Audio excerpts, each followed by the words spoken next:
అంటే తెలుగుదేశం, జనసేన వరకు బానే ఉంది గానీ, బీజేపీ కలిసిన తర్వాత చాలా ఓట్లు పోతాయి. బీజేపీని అనవసరంగా వీళ్ళు తీసుకున్నారు.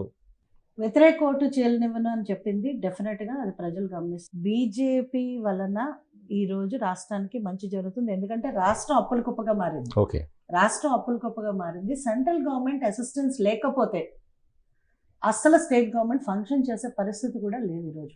చంద్రబాబు నాయుడు గారు కొన్ని విషయాల్లో ఇన్ని త్యాగాలు చేయడానికి కానీ, అలాగే పవన్ కళ్యాణ్ గారు ఇన్ని త్యాగాలు చేయడానికి కానీ కారణం ఏంటంటే ఫస్ట్ ప్లేస్‌లో ఈరోజు రాష్ట్రాన్ని పెట్టారు. ఎందుకంటే రాష్ట్రం ఈరోజు ఉన్న పరిస్థితి ఎలా అయితే విచ్ఛిన్నమైపోయిందో, అభివృద్ధి కుంటుపడిపోయిందో, ప్రజా జీవితాలు ఎట్లా అయితే బలైపోయాయో, ఈరోజు బలైపోయింది ప్రజలే. కంప్లీట్‌గా బలైపోయింది ప్రజలే. సో, అది చూసి ఈరోజు నరేంద్ర మోడీ గారు గానీ, చంద్రబాబు నాయుడు గారు గానీ, పవన్ కళ్యాణ్ గారు గానీ ఒక ఏకతాటిపై రావడం జరిగింది. సో, రాష్ట్రానికి డెఫినిట్‌గా ఎవరైతే పెద్దలు ఎలాంటి నిర్ణయం తీసుకున్నారో ప్రజలు కూడా దాన్ని గమనిస్తున్నారు. ప్రజలకు కూడా తెలుసు ఈరోజు సెంట్రల్ గవర్నమెంట్ ఎంత ఇంపార్టెంటో స్టేట్ అభివృద్ధిలో. సో, ఖచ్చితంగా ప్రజలు కూడా గమనిస్తారు. అలాంటి డ్యామేజ్ ఏమీ ఉండదు. పైగా డెఫినిట్‌గా ప్లస్ ఉంటది. ఎందుకంటే ఎవరైతే తెలివైనోళ్ళు, మేధావులు ఉన్నారో కూడా వారందరూ కూడా బీజేపీ సహకారం ఎంత అవసరమో రాష్ట్రానికన్నది తెలుసు.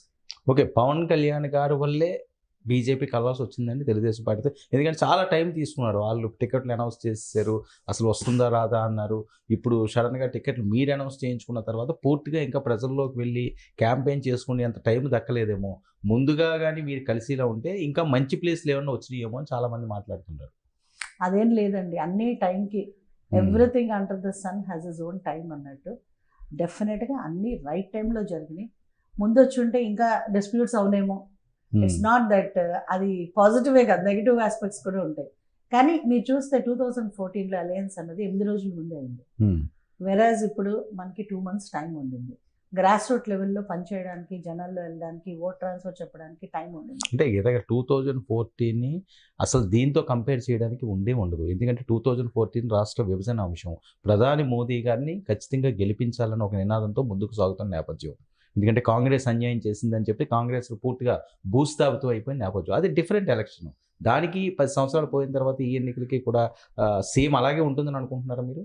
యాక్చువల్లీ 2014లో మీరు నాతోటి విభేదిస్తారేమో నాకు తెలీదు.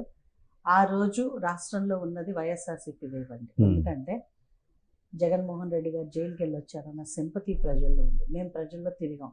ఎలా తండోపతండాలుగా వచ్చారో మేము చూసాం. యాక్చువల్లీ నాకు తెలిసి 2014లో చంద్రబాబు నాయుడు గారు కూడా అంటే సీఎం అవడానికి ప్రిపేర్డ్‌గా మెంటల్‌గా ఈసారి జగన్ కొట్టేస్తాడన్న ఆలోచనలోనే ఉన్నారు. సో, వేవ్ అంతా వైఎస్ఆర్‌సీపీకి ఉండింది. మేము కూడా చాలా చాలా అంటే ఇన్‌ఫాక్ట్ జగన్ గారు సీఎం అవ్వడానికి అరేంజ్‌మెంట్స్ కూడా చేసేసుకున్నారు. ఎప్పుడైతే ఎంపీటీసీ, జెడ్పీటీసీ ఎలక్షన్ రిజల్ట్స్ రావడం మొదలుపెట్టాయో అప్పుడు అర్థమైంది ఏంటంటే వేవ్ అటువైపు వెళ్ళింది టీడీపీకి. ఎందుకంటే లాస్ట్ మినిట్‌లో ఉన్న అలయన్స్ అది వర్కౌట్ అవుతుందని ఎవరు అనుకోలేదు.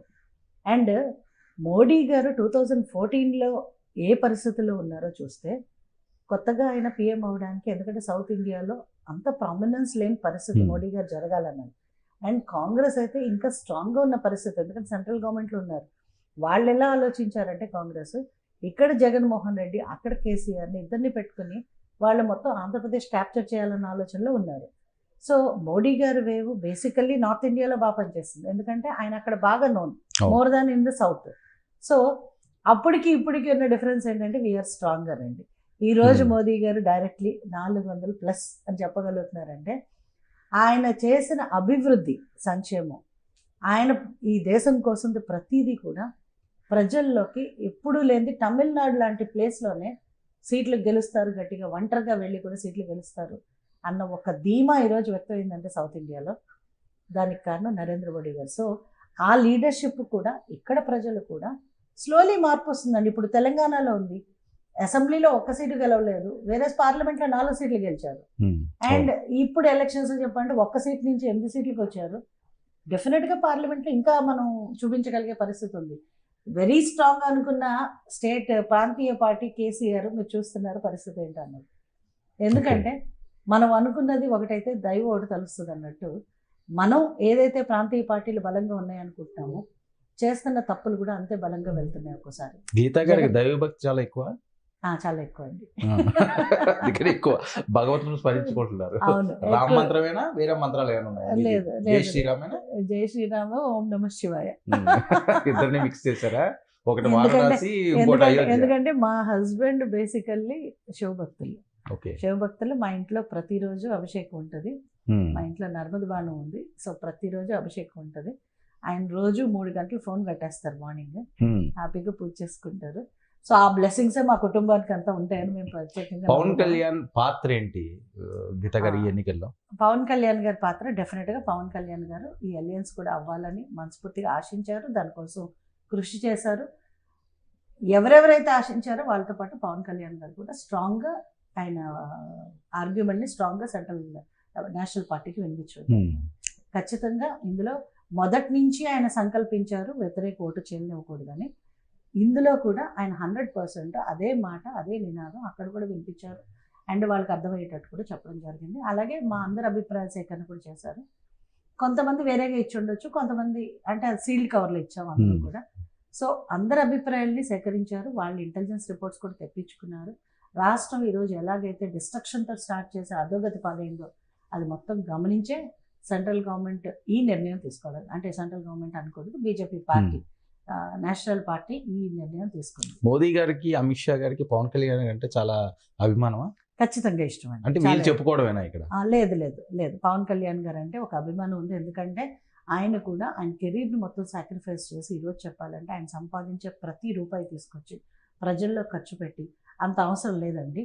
కాకపోతే అంత ప్రజల కోసం ఆయన చేయాలన్న తపన డెఫినెట్గా నరేంద్ర మోదీ గారికి, అమిత్ షా గారికి, అలాగే జాతీయ నాయకత్వానికి ఆయన అంటే చాలా గౌరవం ఉంది, చాలా ప్రేమ కూడా. ఓకే. పవన్ కళ్యాణ్ గారు తీసుకున్న సీట్లు కానీ మీకు వచ్చిన సీట్లు